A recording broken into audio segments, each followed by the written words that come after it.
about to go play in the mud today. Got some pipe that's going out here in the sticks, and this could be interesting.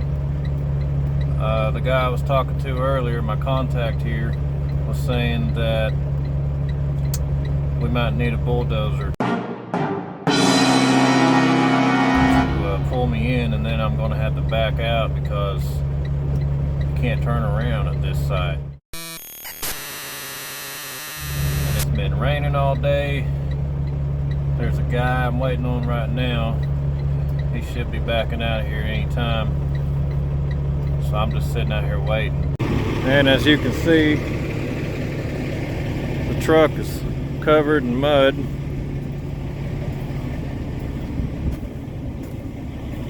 Gonna have to go to the truck wash after this for sure. Jeez. Good old red dirt. I need a cover for that wheel. Something right here. Something that goes back to here. Because that just throws dirt all over the place. Jeez.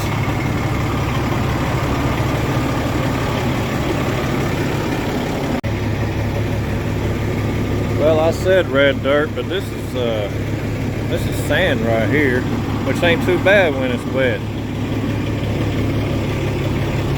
But then we got some spots up here where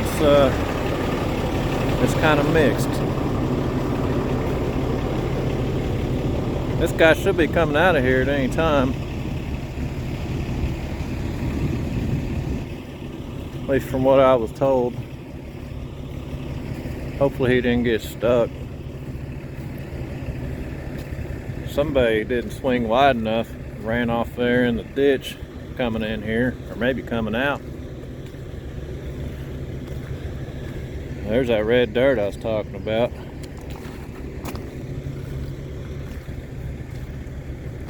Guess we'll wait on them.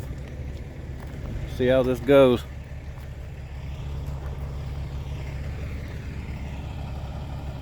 Well, there goes the dozer. I don't know where he's going.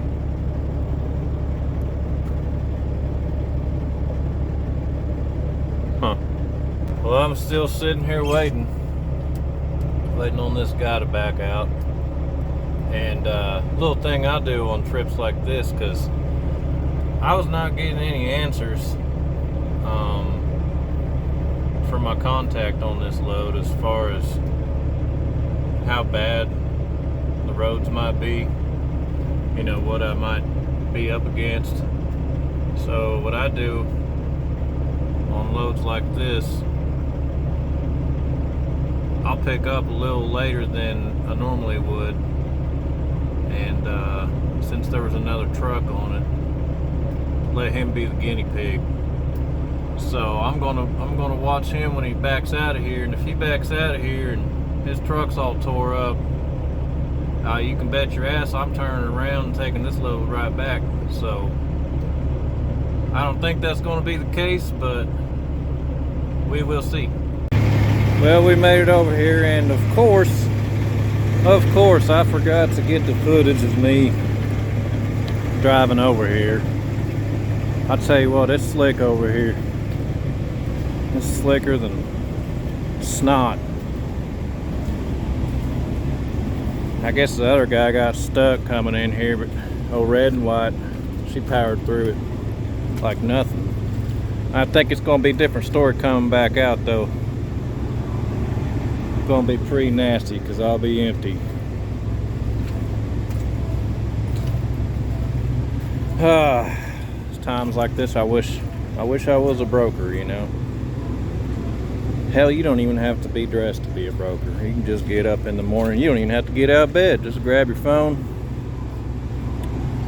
Make money.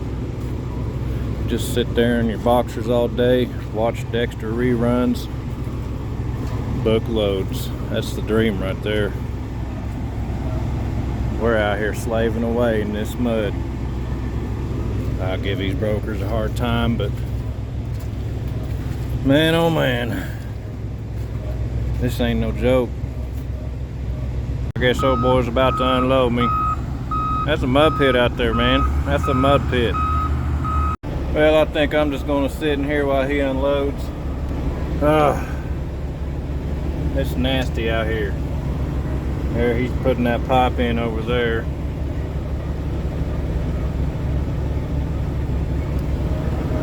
Yeah, this feels like a mud bog. My cameras are all dirty as hell. There they are. Here, he's coming back over here to grab another bite.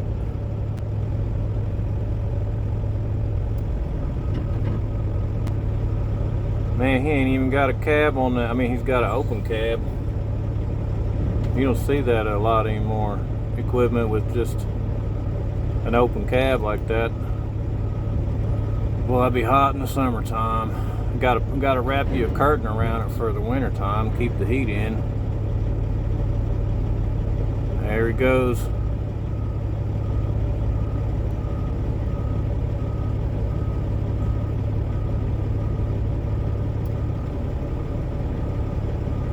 Man. Well, we are about empty, and my poor straps. But anyway, there's what we got left. I think one more, maybe two. I don't know, we'll see, we'll see. 2 more trips with the loader. Get out of this red mess here and get back to the city. Try to get this thing washed down. Jeez, I've never had it this nasty. I know one thing, I'm glad I brought boots, which I keep them in my truck anyway, but yeah, buddy. All right, we are out of here. See how this goes, trying to get out of here empty.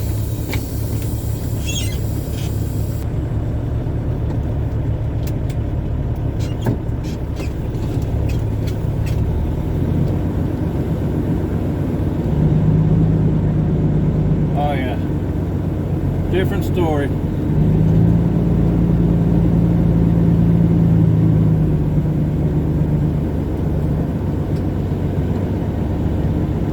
little bit slicker.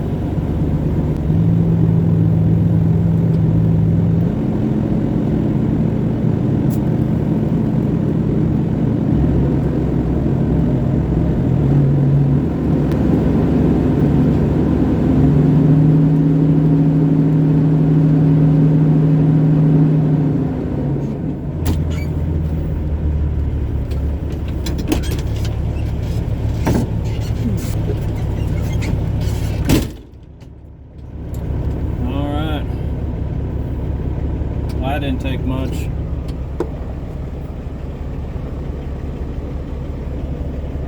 I guess he's ready.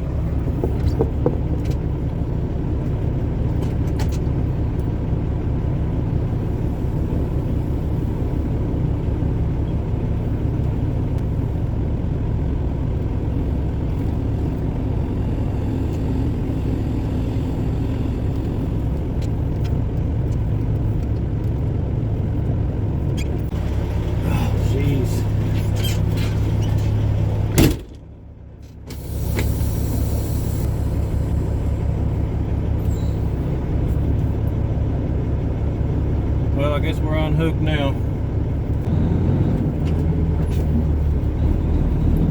Gotta pull up first.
anything yet. We're still not out of the woodworks yet, but we're getting out of here in one piece so far.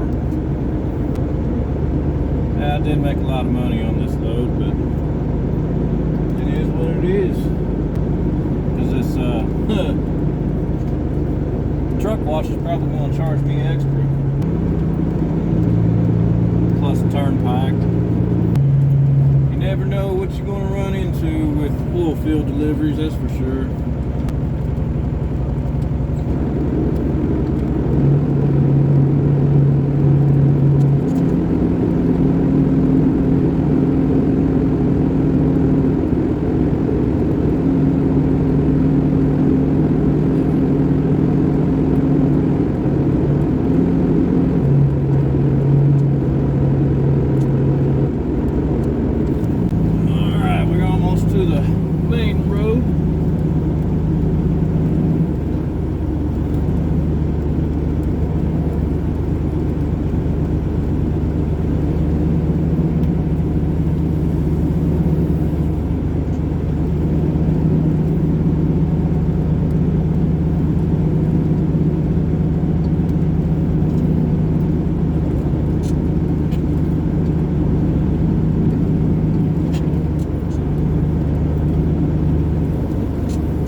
Too bad.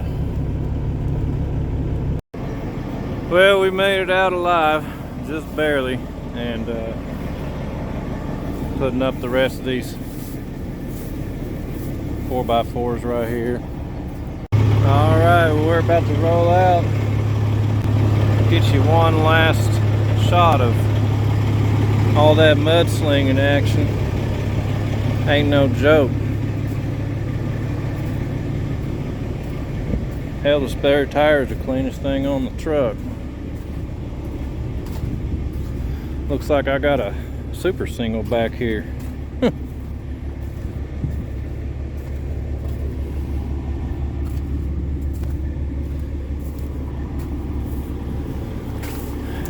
Oh man. Got some mud soup right there.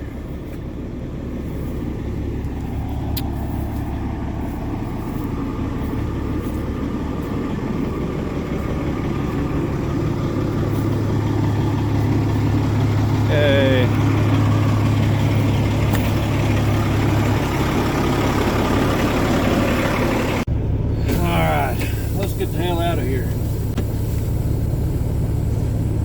Time to sling some mud.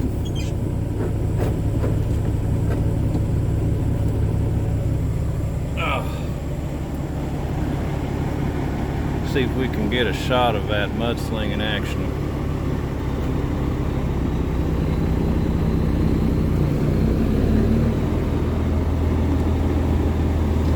Maybe we'll just do this.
Alright, so we're almost back to the highway, as you can see. And whenever my truck's covered in mud, that usually means the lights are going to be covered in mud. So I'm not trying to get on that highway with a bunch of dirty lights. It's bad enough that my truck's all dirty. Mr. DOT sees this, and he'll put the smoke to you, that's for sure. Yeah, he'll bring some heat. So, I mean, obviously I can't wash off all this dirt, or I would. But I'm gonna at least get these lights, you know what I'm saying?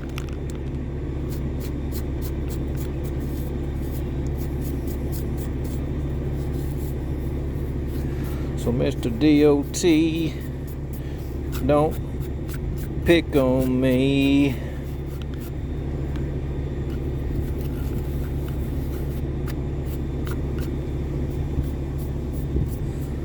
Yeah. That's kind of half-assed. Let's grab another one of these butt wipes. Get her all shined up. Well, she looking good now. Look at that. Go ahead and get these. Get that license plate too. Mine ain't that dirty, but you know, if it is, go ahead and get these two.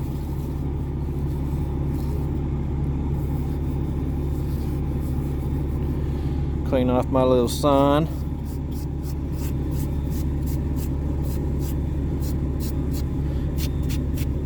Sort of. Say no to any HOA, you better believe it.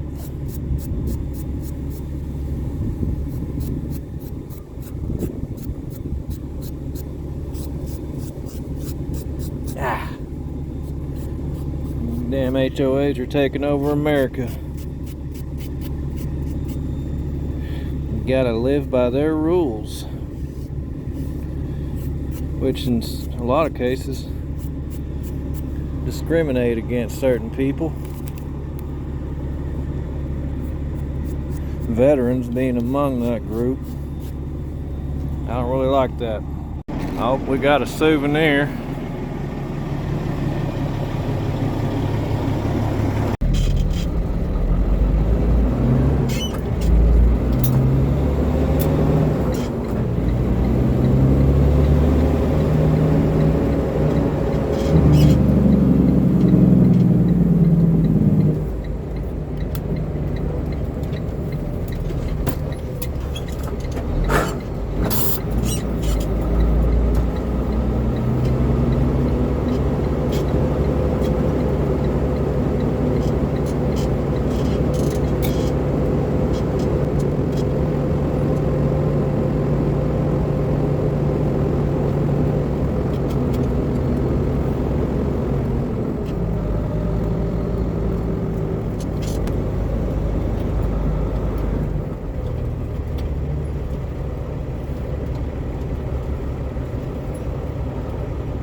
Alright, well, I'm sitting here waiting in line to get this truck washed off.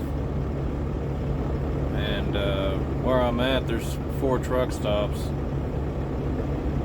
And the one I fill at, TA, I saw that the price was $5.75 a gallon a while ago, so I never thought I would see it get that high so fast, you know.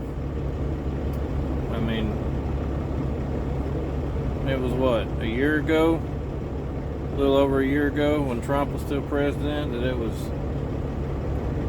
a third of that. So I was just watching a news report earlier, and it was saying a lot of guys are getting out of trucking, and you know, obviously that's going to happen when the prices skyrocket like this, and a lot of the rates aren't going up as they should be.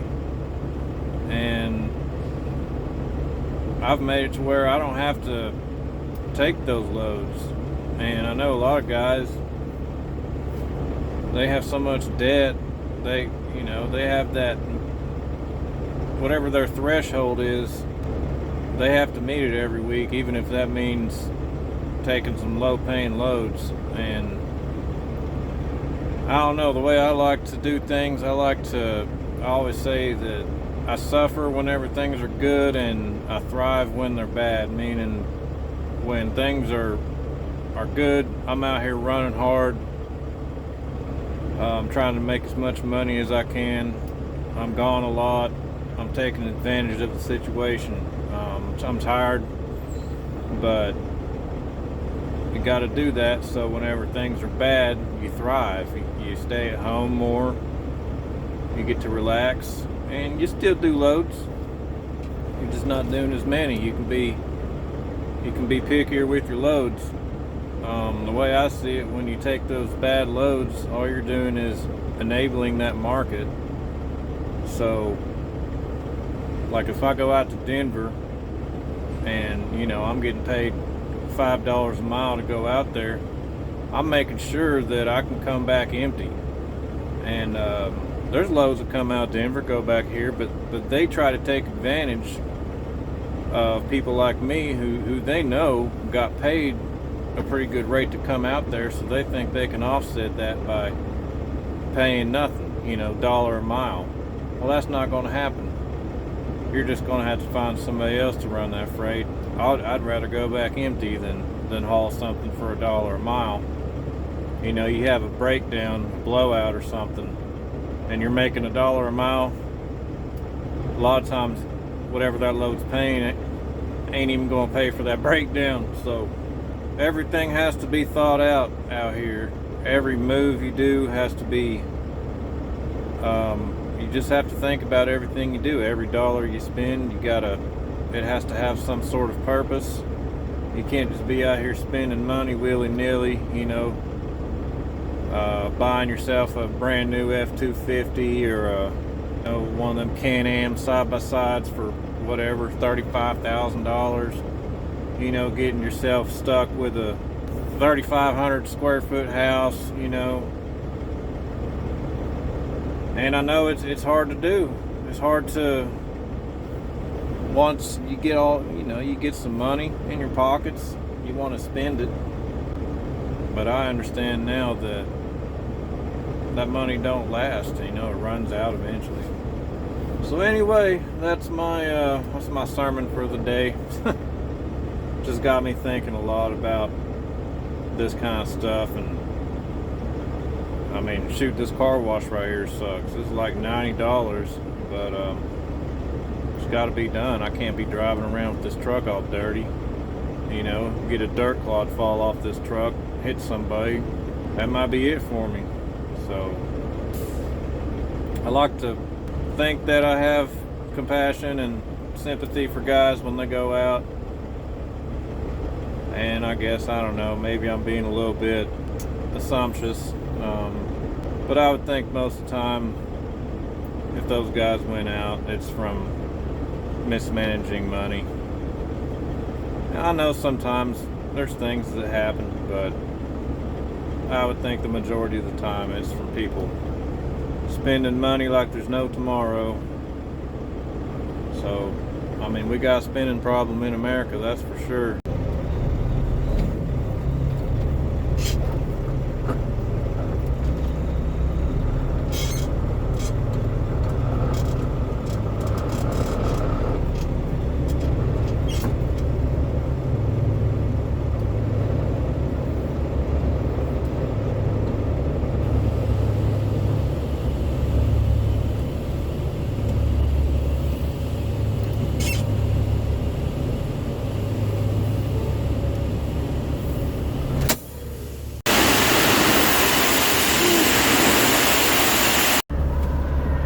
We are finished up on the truck. $215 later.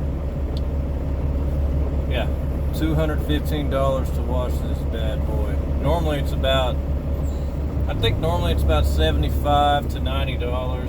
But yeah, this time it was $215.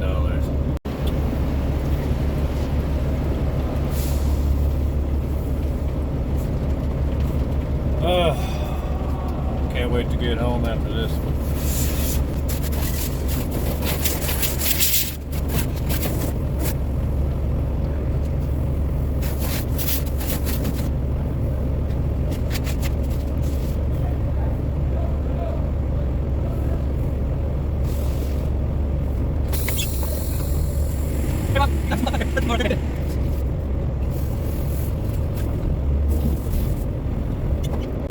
Well, the broker said that he's going to get the shipper to pay for the truck wash, so we'll see.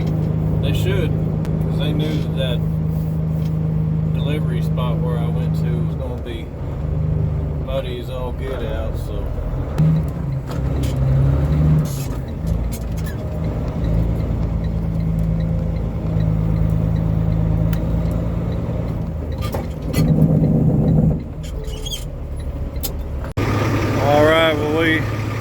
Made it back over here, and there's how she's looking after a $215 truck wash. Pretty clean. Not bad at all. I guess for $215 though, you know, you ought to get a pretty decent wash. Call me old-fashioned, but I would think that a $215 wash would be pretty good. They didn't clean the deck, but who cares? It just stays dirty up there anyway. Got the wheels shined up, and of course they know they're gonna miss some spots, but all in all, pretty good. Well, and since these locks were just covered in mud earlier, we're gonna go ahead and spray these with this penetrating oil, and for all the guys who are lock aficionados, sorry if I'm using the wrong fluid, but these locks, they don't last very long anyway.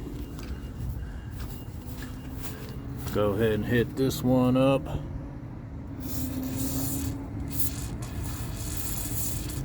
And I know this is going to attract dirt and all that stuff, but it is what it is, I guess. That's all I can say to that. I don't know what else to do. Seems to be working out pretty good. Let's hit one more lock.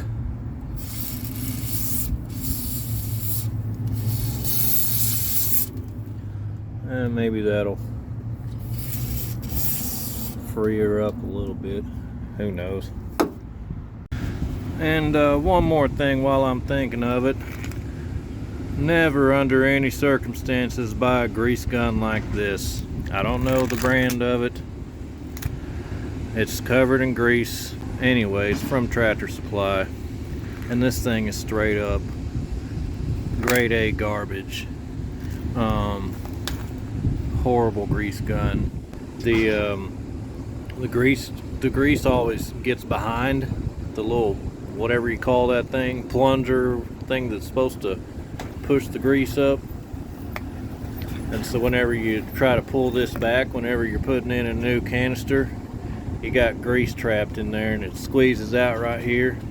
Also, it doesn't prime itself very good, and you'll be about halfway through with the tube and all of a sudden this thing just won't put out anything. Just, I would say this, just don't get any of the grease guns that are on the shelf. Go online, read their reviews. This thing is, oh my god, it's a piece of crap. I'd give it negative 20 stars. And I think I'm also taking these straps home with me and rolling them out, laying them out on the driveway, and get out of there, cleaning them off, because these things are just straight up filthy. Alright, well, we're picking up another load of pipe today. Got my straps all cleaned off. So I guess that's it for this video. And don't forget to subscribe to my channel. And what was I gonna say? Oh, and your socks will match in the morning.